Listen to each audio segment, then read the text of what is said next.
several months before the incident where the perimeter was breached and Mr. Gonzalez went into the White House. It's our information that he was stopped by the Virginia State Police, and in his car they found at least 11 weapons and a map with a line drawn directly to the White House. Is that your understanding as well? It was a regional map with a line pointed to the memorial area of the mall, including the White House and the other historic monuments.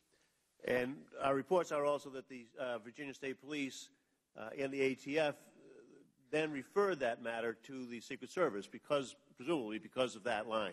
Is that correct? Yes, that's correct. So Secret Service, based on that, had an interview with Mr. Gonzalez at that time. Is that also correct? Yes, the case was later referred to the Secret Service for an interview of Mr. Gonzalez. Right. Now, how thorough would that interview have been according to your protocols? How deep would they have gone into their examination of Mr. Gonzalez and his history? They had a very thorough initial interview with Mr. Gonzalez and initiated contacts with his family members, his mental health history, and the police reports. So they determined that he had a mental health history? He acknowledged that he had a mental health history as a veteran suffering from PTSD.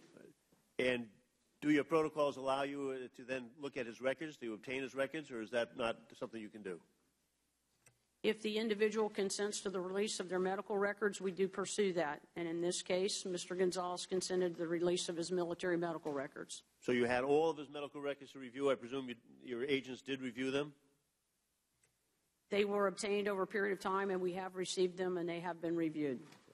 And despite all of that, what happened? I mean, you didn't take any action. You didn't have him arrested. You didn't have him continue to be under observation, did you?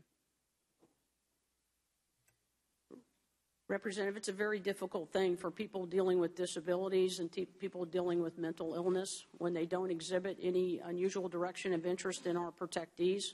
Mr. Gonzalez, at the time, denied any interest or any intent to harm anyone.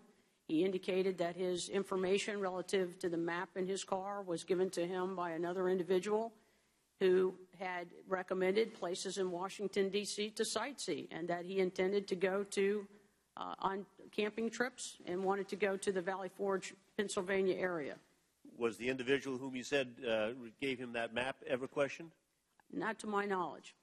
How does that comport with your protocols and your procedures? I know our investigators are as thorough as they possibly can be in investigations like this to make sure that we have a good understanding of Mr. Gonzalez. Your testimony of the individual wasn't available for some reason? I do not know the specifics of that, but I can get back with you.